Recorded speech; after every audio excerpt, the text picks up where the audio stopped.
Welcome to Money on Tap.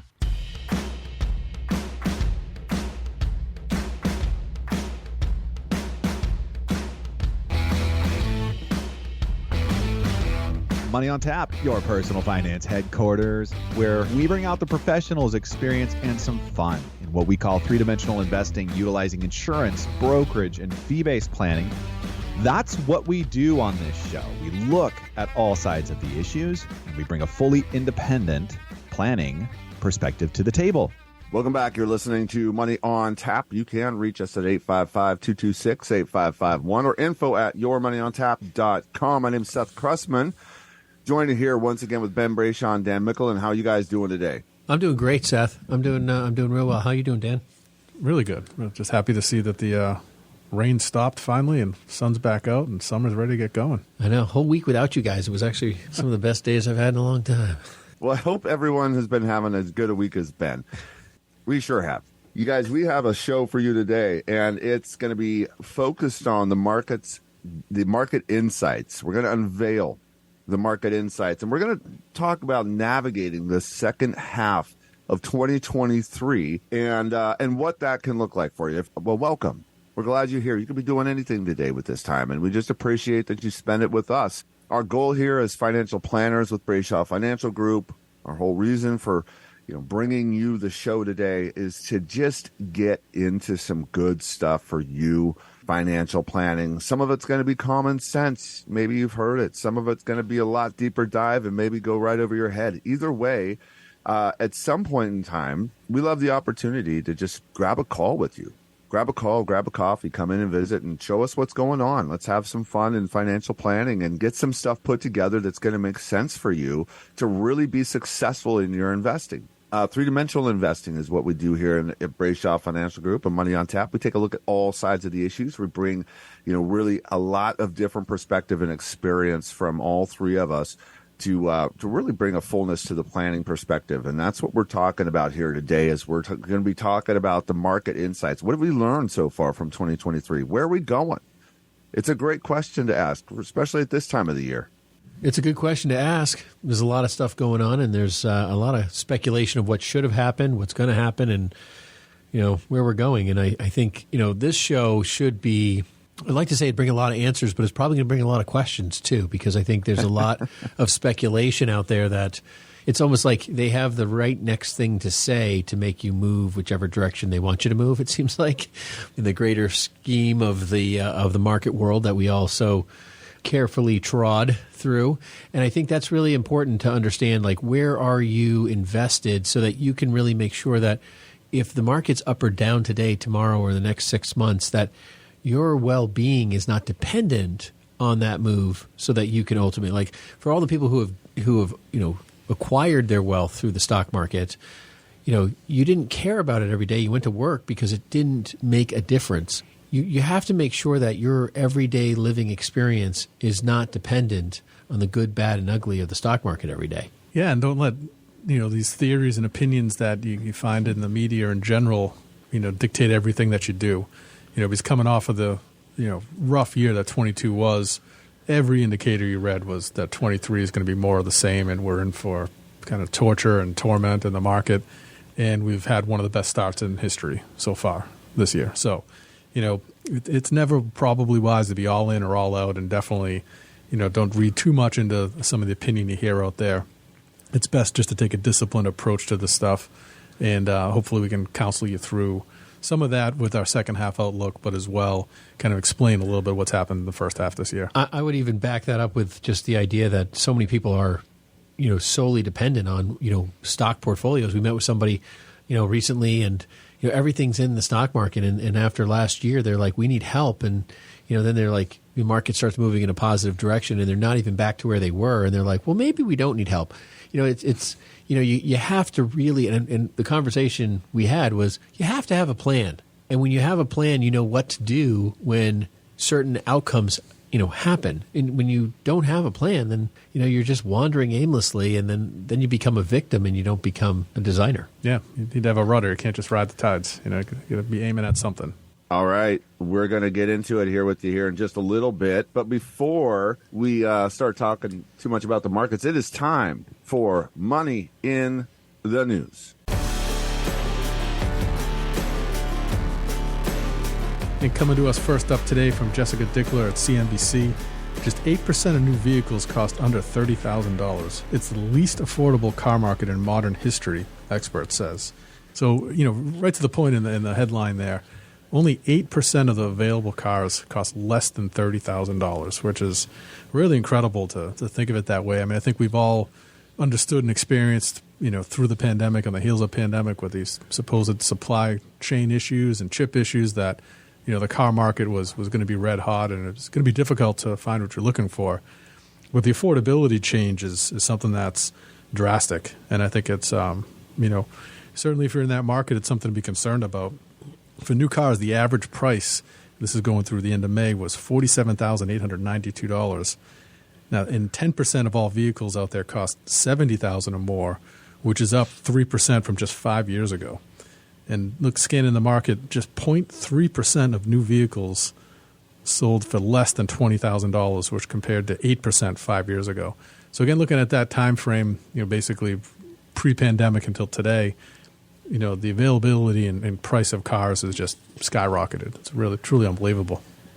Well, the article, the article does a good job explaining that the fact that, people are shopping for more luxury features in their cars. I mean, I got to be honest with you, I am too. I mean, we have so much technology. It's like, oh, this has a bigger screen, and this one massages your back when you're driving, and I mean, there's a thousand different, little add-ons, and it's become the car wars essentially of like who has the greatest, coolest gadget. It makes me laugh. My 6-year-old, every time he steps in a car, we did a little traveling lately, so it was a couple of rental cars, and the first thing out of his mouth, does this car have internet, Daddy? None of our cars have internet, Max. None of them do. So, well, that's the other thing too. I mean, remember when we went from roll-up windows to automatic windows? I remember thinking to myself, holy smokes, this is incredible. And your son's like, it doesn't have internet, Dad? This is a really low budget. Yeah, it didn't have internet. It actually had an ashtray. So there's no internet in cars with ashtrays. I remember my grandma had a 1970 Cadillac Coupe de Ville, and that thing had like electric windows in it. And I remember asking my parents, I'm like, how come we don't have electric windows? Here we are, like 1984, and she's got this old classic that has the electric windows and an 8-track, And we were just suffering with a radio. Oh, life was hard as a kid. I love the opportunity that I see here. And what I'm talking about with that is like, okay, so why? Why are the prices going and shifting the way that they are? Well, I think some of that has to do with how cheap money was. And I say was. What they've done is they've really adjusted their market up into a place where people previously, I believe, could afford that. And there's a section of, clearly there's people that are still going to buy the cars regardless of whatever the lending rates are. But I think we're going to see some changes happen. And what I suspect is going to happen out of this is we're going to start to see more of those previous like car companies that were like the Hyundai and the Kias, right? Same thing. They were kind of that mid-level economical vehicle that people could rely on. They had a good warranty. They provided enough for the price point. And we're going to see a new market created here because I just think that that's the pressure that's going to start to happen with the rates and the way that money is right now. Well, I think also with the electric car market, that's changing a lot of issues as well because electric cars traditionally cost more, even with the tax deductions that exist out there. With all the stuff going on with the car market, I mean, some of these cars, they cost what, some of the first homes we looked at cost. Right. So it's a little surprising. I mean, we're not that old. I mean, we're all in our mid-40s, and it's just kind of weird. I like to say mid-40s. I was going to say, I had a little nod on that one. But you're welcome, Dan. We're stretching that mid out. But the thing about all of this stuff is that, we remember, I think our generation has seen the greatest growth in technology out of any generation. I mean, our kids, they grew up with phones. We never had cell phones. I mean, remember bag phones? And looking at the massive amplification here and going into this AI journey, I think it's a pretty opportunistic time to understand, hey, this is what's going on. But all of this technology is driving up the cost of everything. That's really what's the underlying piece here. That's my. Ben, I'm concerned. We're the same age to the day, and I don't remember a bag phone. What's a bag phone? You don't know what a bag phone is? No, is that an East Coast, West Coast thing? Or help me out here. I don't know either. You're talking about the old bag cell phones. Remember they used to carry the bags, the cell phones, yes. the old bag It's phones? like a brick. We call it a brick phone, I think. Well, you're from No, this is pre-brick. He's going back. A brick with a Like backpack, like a whole harness kind of thing. You know? Pretty much. It was, like it was a backpack with like a big old walkie-talkie antenna coming out the top of it or something. If that thing didn't give you cancer, nothing will. I don't know. Well, if you can't afford a $30,000 car, don't worry about the next article we have, which is the world's first fully electric flying car approved by FAA. Company now accepting pre-orders by Bree Stimson. This is coming from us from Fox Business. A California-based company has designed a car, a fully electric vehicle that also flies. It can drive up to 200 miles, and its flying range is 110 miles. I mean, goodness gracious, can you imagine hitting a traffic jam and saying, I'm out of here? This is fantastic. This group of entrepreneurs back in 2015 co-founded this company. They laugh because that's the time period in which Marty J. Fox in Back to the Future, he flew back in time to 2015 in his flying car. And so they marked that as their basis of beginning the company. $300,000. That's almost as much as a house. Well, Yeah, it is. Not, Sorry. It's not New Hampshire. New Hampshire, it's like $500,000. Maybe a garage to put your car in. But yeah, it's an incredible story, and I love the Back to the Future reference. That was kind of the impetus for these guys getting going, is just seeing that part of the movie. But the idea of a flying car, which has been there forever, and I really can't wait for it to happen. I think 20 years of Boston traffic has kind of traumatized me a little bit. So those escape routes are something I've pondered many times. But being able to just pull over and elevate and be gone, that's really incredible. I mean, there's going to be somebody who crashes into each other. Oh, absolutely. That's the mayhem to follow that I'm worried about. I don't know if I want to be driving underneath the flying cars. Yeah. That's concerning, especially with the kind of limited range when these things run out of fuel. 100 miles is not that limited. I mean, that's less than the distance to Boston. Yeah. No, I suppose you're right. I mean, for getting out of traffic and getting home, it's plenty. That's plenty of range. Yeah. It's going to be like driving a boat, but everyone's coming from 360 degrees in every direction. Yeah. Interesting story. Little pie in the sky, though, I think. The rules and the regulations that they're going to have to start to come up with in order to regulate how this works out. I mean, cars failing and falling out of the sky. I hope it's not my house that's underneath them. And it's exciting at the same time. You think of the risk that's involved. Like, how much would it cost to insure one of those buggers? It's just nuts. What about just hopping over tolls? I'm just going through my mind now, just driving along, just boop, bounce right over that toll, back on the road. No, they're going to get you. You make it 300,000 back. I hope there's some kind of a luxury tax out there for that one for you. Just because you said that, Dan, I'm going to be shaking my fist at you as A you luxury bounce over that. All right. Up next, we have Sam. Yeah, Sam Altman, who's OpenAI's guys, is taking a nuclear energy startup public. Now, and thank you, Wall Street Journal, Jennifer Hiller, and Amarith Remkumar for bringing us this article. The first thing that caught my eye on this, you guys, was just that nuclear energy piece. It's an area that, if you don't know us at Money on Tap and Brayshaw Financial Group, is behind the scenes. We talk a lot about energy, and we talk a lot about sources, and we talk all of this stuff are just common conversations that we love to have. And Ben, I'll give you credit on this. You've been driving the nuclear energy being that next piece that we really want to start focusing on taking a look at. And I'm fully behind it. So I got excited when I saw this. Now, the article primarily focuses on not necessarily the technology. There's a little bit of baked in on that, how this is going to be kind of like a smaller type of nuclear energy and reactor, but more of the taking it public and how they're doing it. And it's nothing that we're unfamiliar with. It's just through the SPAC system. If you're unfamiliar with what a SPAC is, it's kind of a blank check kind of a company out there where people get involved or roll into these SPACs and they cut them a check to be able to, do the business that they want to do. It's a very common startup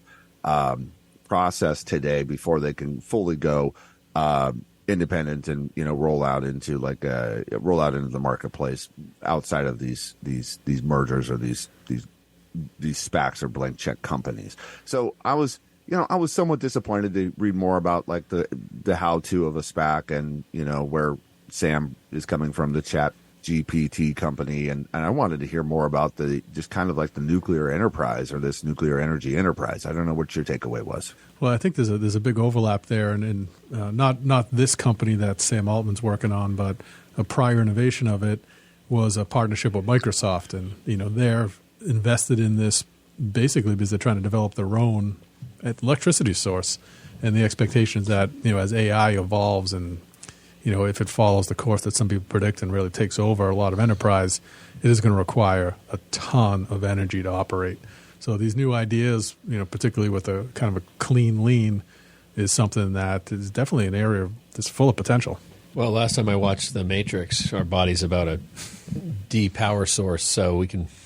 If it's not going to be nuclear, it's going to be us. The article points out a lot of real positives to nuclear. And there's clean nuclear, which is really a big conversation. But the one thing that nuclear has over solar is it's 24 hours a day, right? And, the demand of AI is really scary. I don't think we really understand. We got big problems energy-wise in our country. The biggest problem we have is the grid issues. We got major grid problems all over the country. California being, I understand, to be the worst grid system. So that's really concerning for me because we can produce all this power, but we still have to get it somewhere. And if we don't take care of our grids or maximize our grids, we have a hybrid car, and I don't know what happened. We plugged it in the other day, and it said couldn't charge, insufficient power on the grid.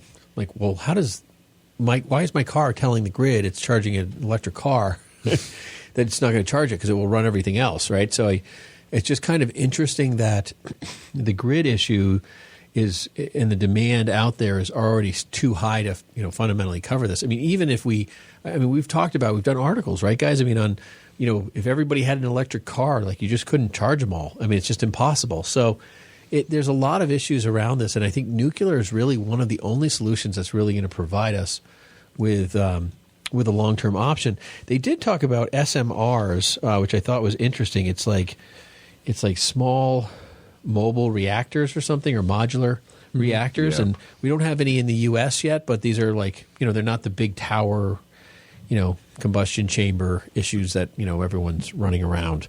And then on top of it, it takes up a lot less space than solar, so it's a more consistent power. We can control it a little bit better. I saw a whole solar field that was hit by hailstorm or something like that and destroyed the whole, solar, like with a nuclear reactor. Oh, wow. Yeah, we don't have those problems. We have other problems, but I think the only way to really solve the demand of energy, which is only growing in an amplified manner because of AI, that alone, that's why they're doing this. They know that the demand for energy on what they're running in the background is going to be huge. Yeah, maybe this is the first opportunity to see what AI does for itself, right? When it takes on the sentient thinking process, challenge it with how do you feed yourself? Yeah. You need to develop energy to develop yourself. Right. Where are we going to get it? Well, I think I don't know if I was taking this from the article or something else, but I was wondering if AI was saying nuclear was the best way to go too. Well, they said AI is going to work on the development of these smaller plants, right? Yeah. I don't know that. It doesn't say whether or not AI responded to that and said, yeah, this is the way to go. It's funny, too, because the other thing about nuclear is, and it mentions this in the article, that there's no greenhouse gases. And, if that's really your big concern, you say, well, what's worse, greenhouse gases or nuclear? Yeah, you did mention, actually, I forgot about that, the nuclear fusion, combining hydrogen and helium was what the Microsoft was paying for. It was in the next 5 years. I thought that was really cool, and I'd love to kind of tease that out of maybe another article somewhere down the road. What I did appreciate here with the SPAC is that Jacob DeWitt, co-founder, chief executive of Oklo's, which is the name of the company that Sam and Jacob are bringing to the market here, is that the SPAC is being used in a way to fund the purchase of these facilities, where typically the traditional business model has been the customer has paid for those within the grid systems or wherever they're selling the power to. That's how they funded or raised these these funds to build these facilities. So funding that outside of that, I think, is a really cool way to be able to bring not a new technology, but I guess a revamp of a technology, a cleaner version of a previous technology that really looks like it has a solid space in the market to be a solve. You guys, that's going to do it for Money in the News. You're listening to Money on Tap. You can reach us at 855-226-8551 or info at yourmoneyontap.com. We're talking about market insights unveiled. Don't go anywhere. We'll be right back, and we'll navigate this second half of 2023 with you here at Money on Tap.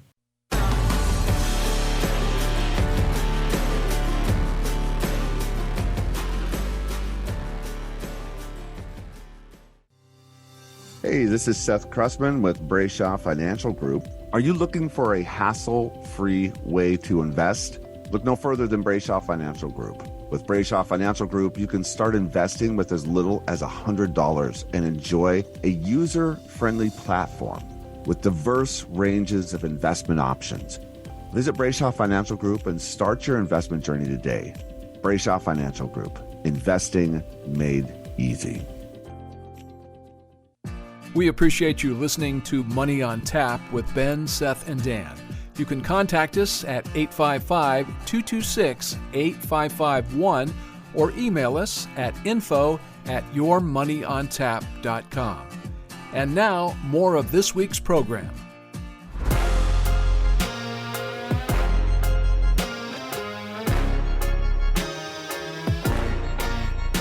Welcome back. You're listening to Money on Tap. You can reach us at 855-226-8551 or info at yourmoneyontap.com. One of the things I want to just make sure I appreciate and recognize as people out there joining us in the podcast world, we appreciate you being here with us. And if you like or subscribe, send us a message. Let us know at info at yourmoneyontap.com. We've got some Money on Tap gear for you. We'd like to just appreciate you. And thank you for subscribing and being with us at Money on Tap. We are talking about market insights unveiled. We're navigating the second half of 2023. What have we come through? What have we learned, and what are we looking down the pipe at, and what can we start to position ourselves for? It's been a ride. There's just the conversation, Dan, you were talking about how 2022 was just rough, and that's just general marketplace stuff. Now, grateful that in a lot of our portfolios we did really great. We had a great season in 2022.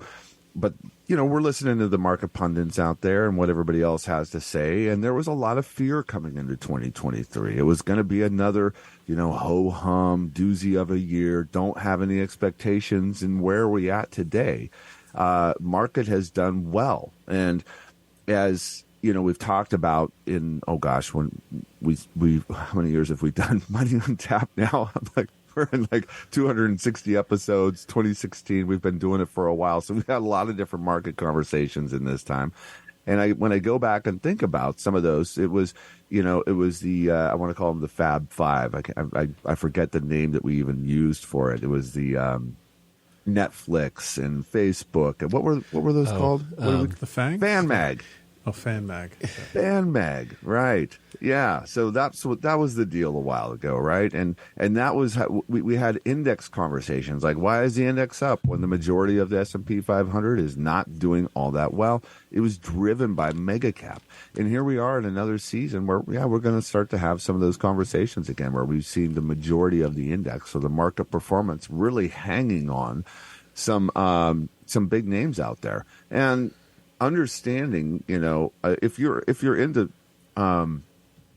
if you're indexing, right, that's one thing. What do we call indexing? It's trying to buy something similar to the index and the basket of stocks and do whatever that does.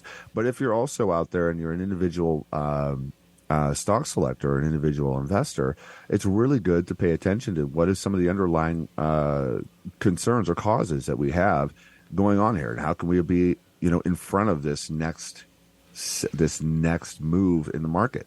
I think the thing is that, we don't know what's going to happen in the market. Anyone thinks we have a crystal ball. It's not. We actually did do really well last year, Seth, you're right. And we actually had portfolios that made money last year. People would probably say we're nuts, but that's the truth. But this year, we're actually underperforming the market intentionally. We've taken a little bit more of a conservative approach because of a lot of things that's going on. But we're still positive. I think that's the thing.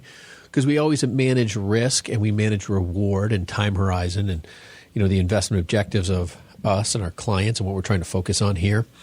But the overall scenario is really trying to give a smoother ride. We've always focused on that here. And I think, it's not always perfect and it's not always better, but we've done things like use 200-day moving averages to, punch in and out of the market when the stock market's moving in a volatile direction.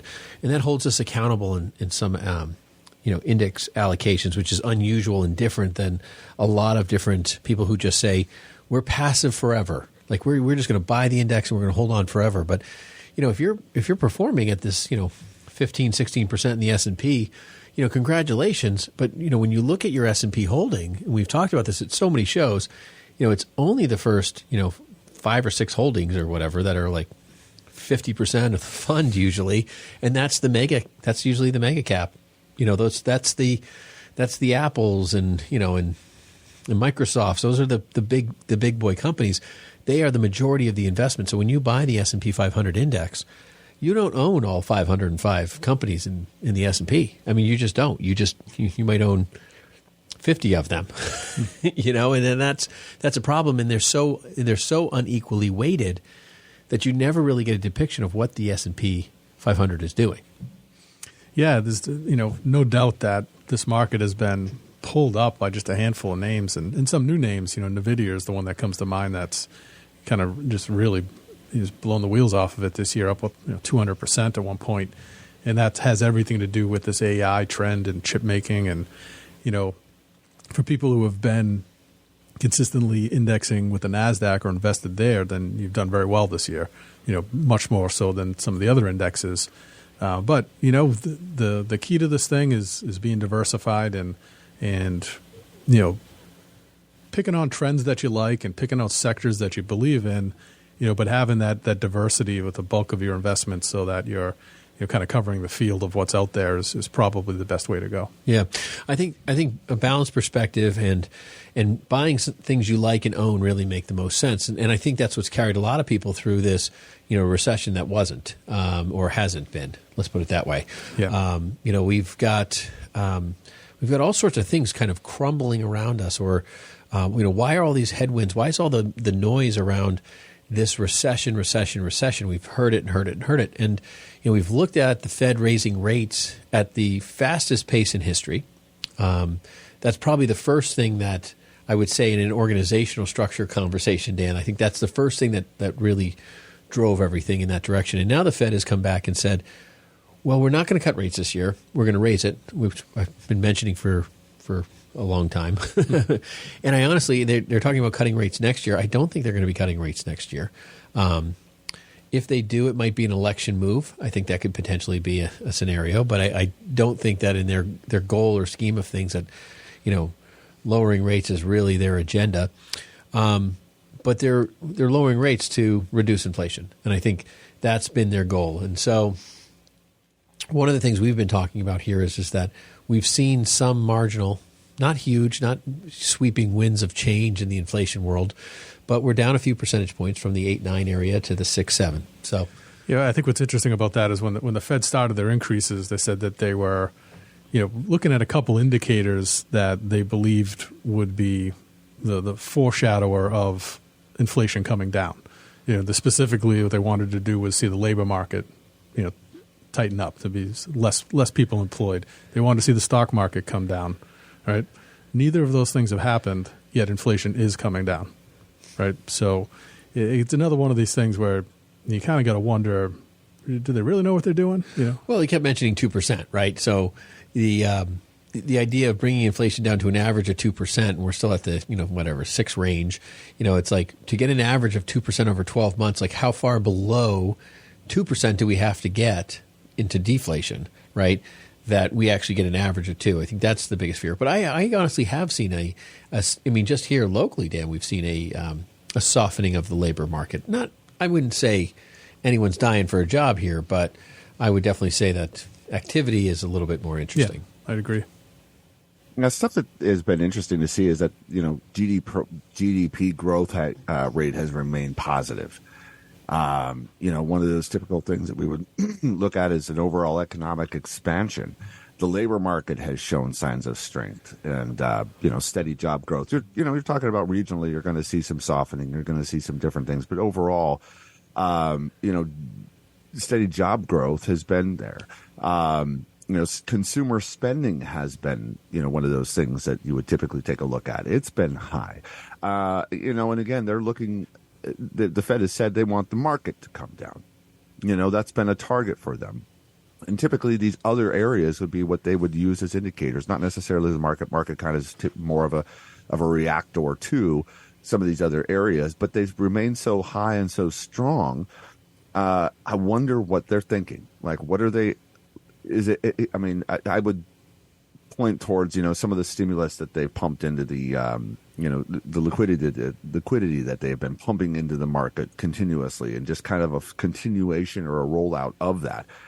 And then at the same time, we've seen some pretty catastrophic hits in this raising rate environment that they'll say they never saw, but I don't know how they couldn't have if they really knew the underpinnings of those banks that did fail. So it's a fascinating time because there's so many things that we would say typically should be happening that are not.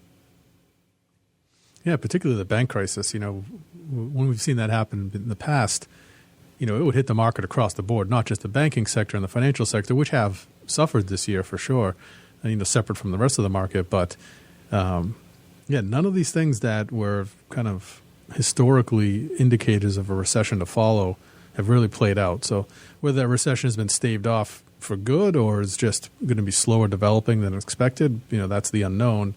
But for sure, from the investor's perspective, things have been good. The market has cooperated here and rebounded significantly from where it finished up in 22, much contrary to most of the opinion you would have had coming into the year. I mean, I appreciate everything that's going on here, and I mean, you guys all know that I do think that something's going to happen. I don't know when, and usually recessionary events and so forth, they're lagging events, right? So there's things that have to happen, and I'm raising these rates at the speed at which they've raised them, right? I mean, and at the volume, and we're not done. Like, that's the whole thing. We're far from done. I really do believe there is going to be some lagging break off. There's going to be some die off. There's going to be something that happens here. And whether it's this year, next year, whatever, I think in the next 5 years, we have something going on here. There's something that's going to happen. It's going to come to a head. You can't do this much, aggressive changes in our world and not have some sort of backlash. Now, I think there's been some real saving graces. I would agree with you guys. I mean, I think one of the unforeseen, huge, enormous, unforeseen, just what has changed our world is the AI thing. I would tell you that I don't think that any of what has happened with NVIDIA or any of these tech companies or chip manufacturers or even the energy sector for that matter, based on even just the article we did in Money in the News, I don't think any of that would be anywhere where we're at today in the market performance if we didn't have the AI conversation. I think every one of the things that we talk about, whether it's Microsoft's performance, Apple's performance, NVIDIA's, AMD, you name the companies for the most part, that has really been the central hub for most of them. Now, obviously there's some laggards here, right? There's some things that are just not really in that marketplace. Well, just kind of following up on that point, supporting it, one of the things that I came across is someone described, and I thought this was kind of interesting, AI is the new electricity, right? It's this thing that's going to revolutionize the world. It's going to change how we do everything and how we power everything. And following that trend and bringing it back to the market, Ben, like you're just talking about, NVIDIA are up year to date, as of a couple days back here, 190%. Palo Alto Networks up 83%. Advanced Micro Devices, 76%. Apple, 50%. Microsoft, 43%. Google 36%, Amazon 55%, Tesla 113%, and Meta or Facebook 138%, and it's continued to go up since then. So these top companies represent over $4 trillion of market capitalization.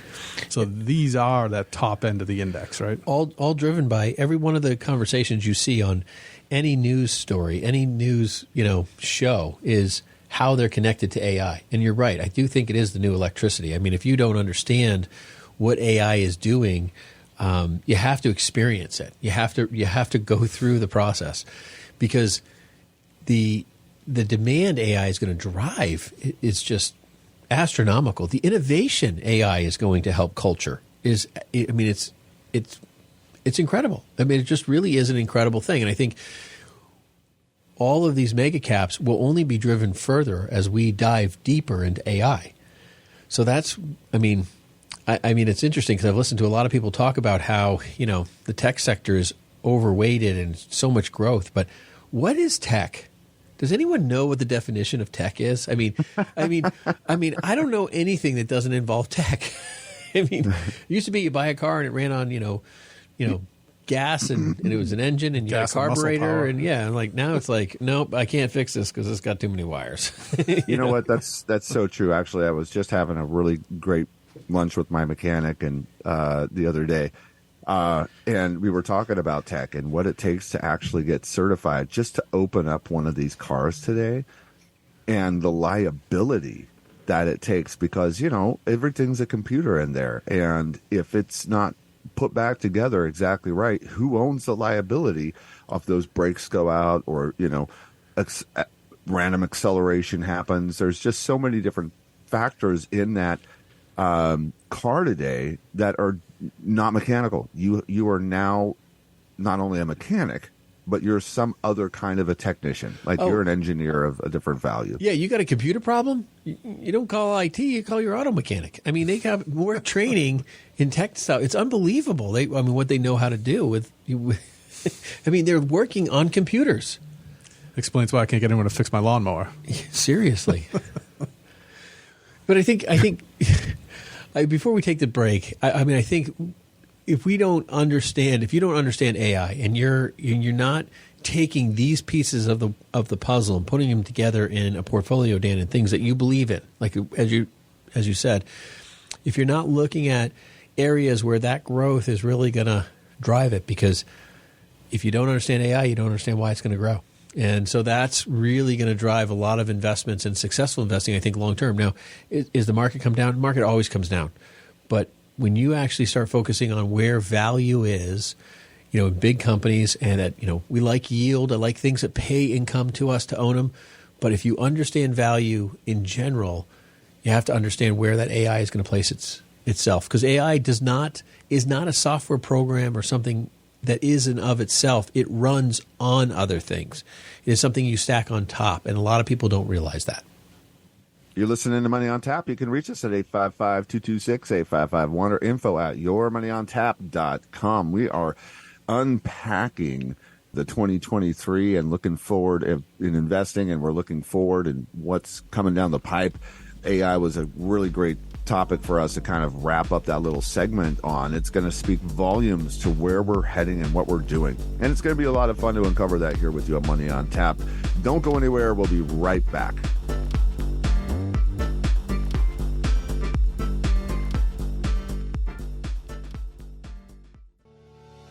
Hello, everyone. This is Dan Mickle of Brayshaw Financial Group. Are you looking for professional guidance to kickstart your investing journey? Look no further. Brayshaw Financial Advisors are here to help. Our team of experts will provide you personalized advice tailored to your financial goals. Visit us at BrayshawFinancial.com today and schedule your free consultation. Brayshaw Financial, investing made easy. You can reach us at 855-226-8551 or email us at info@yourmoneyontap.com. And now, more Money on Tap with Ben, Seth, and Dan.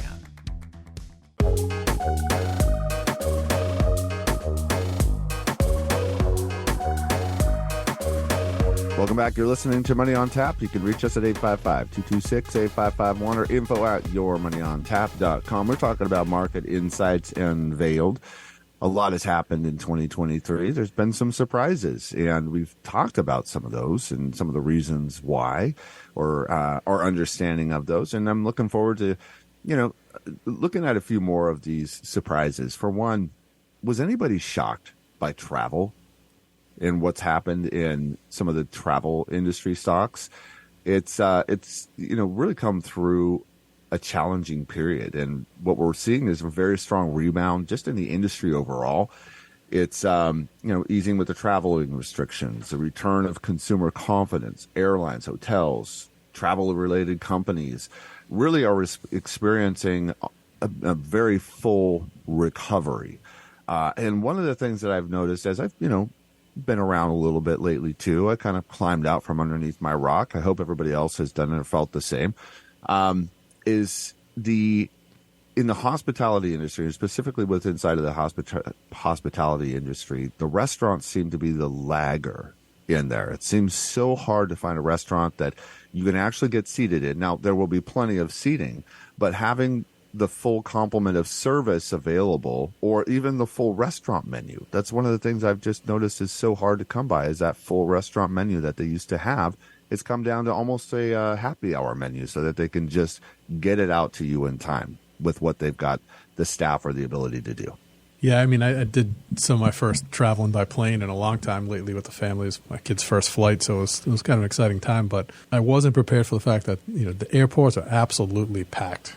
I mean, and this was before July 4th, and that was a horror story for everybody traveling over that week, with delays and canceled flights and just real turmoil in the system. But my experience in it, everywhere we went and every airport we stopped at, was just absolutely endless lines and just completely crowded. There's 2.65 million travelers per day at our airports, which is higher than any period since 2019. So that's proof positive that, in fact, travel is back. And the cruise lines are another sector. So just touching quickly on the airlines, they've all been up this year so far. And the cruise lines as well, even more significantly so. I think that probably has a lot to do with how far they fell during the total COVID close down and their just inability to sail ships. But they've rebounded very, very well, offering great deals from what I hear. I'm not really into the cruise world myself, but I know some people that are, and they're booking them up left, right, and center. They really feel like there's some competitive pricing that's led them back to, strong growth in the stock price as well.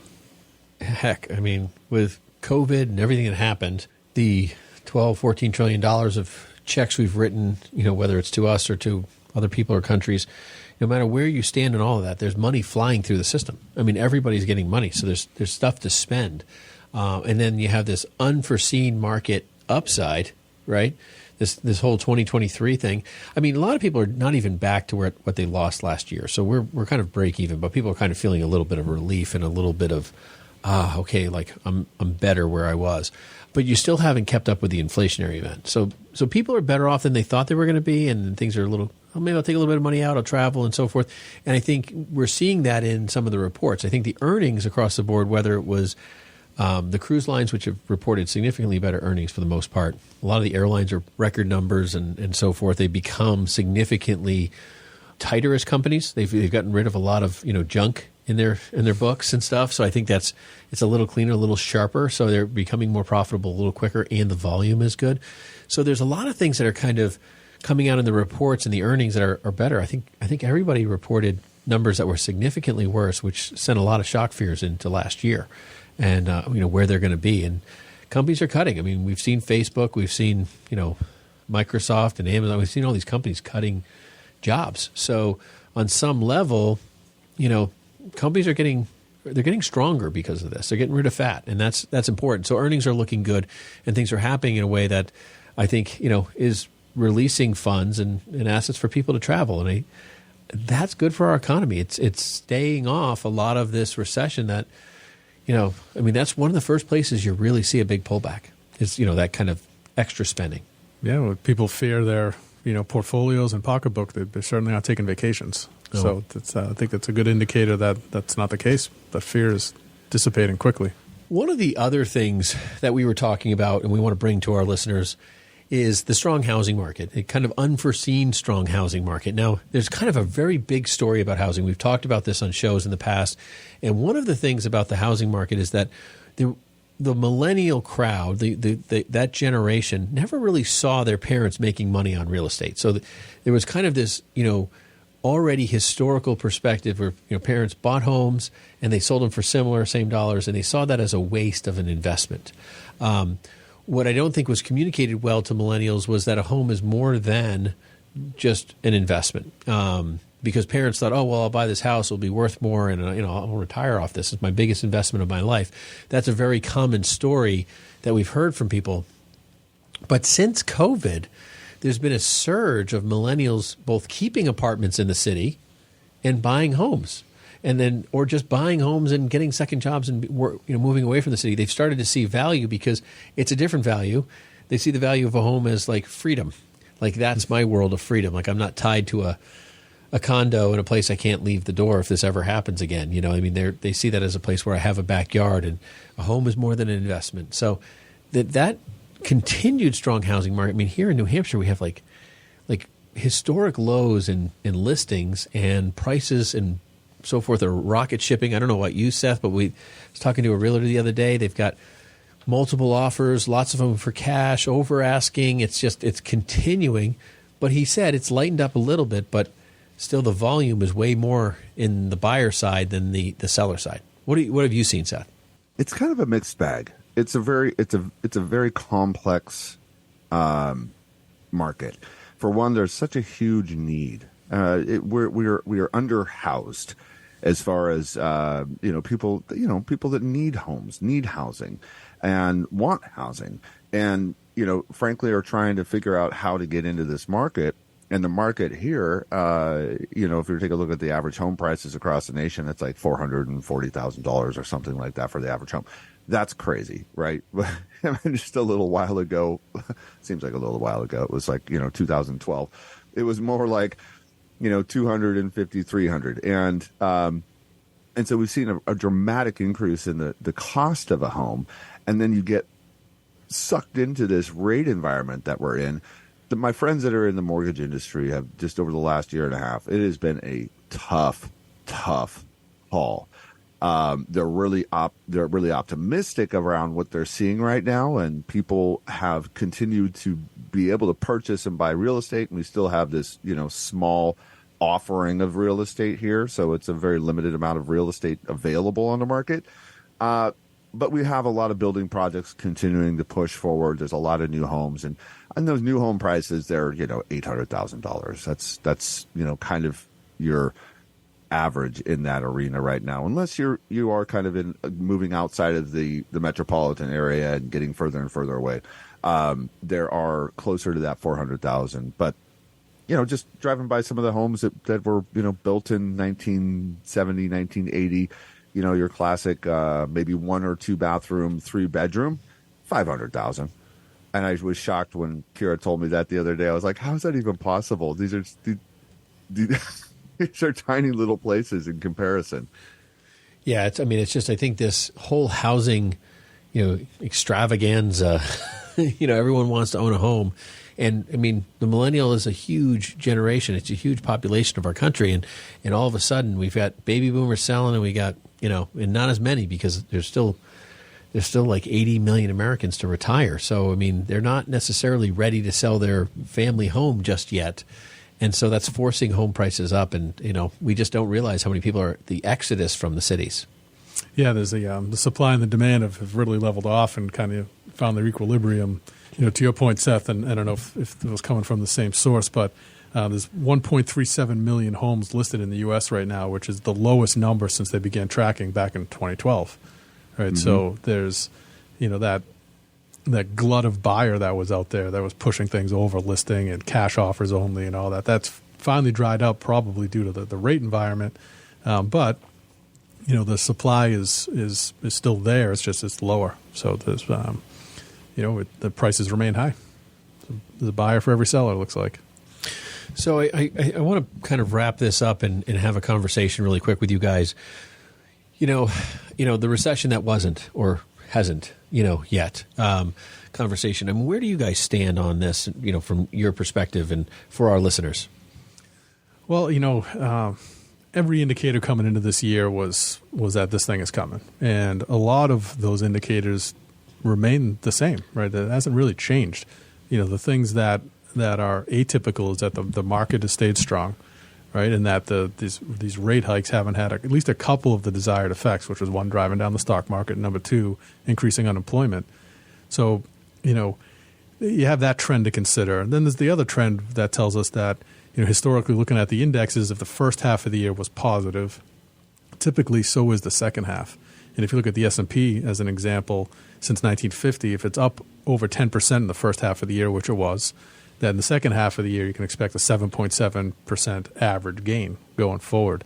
And, the simple fact that people seem to have shaken off all these fears, regardless of what the commentators say, and are spending money, living life, traveling, doing all those things, I think we're going to stay positive.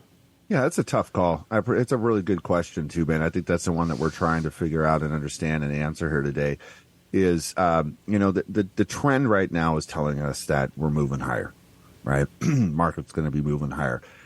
It might even go sideways, but as of now, it doesn't seem to pay attention too much to another rate increase. It might a little bit, but hasn't paid too much attention to bank failures, which are huge. That's systemic stuff that typically the market and our economy goes, holy cow, we cannot sustain. And it hasn't.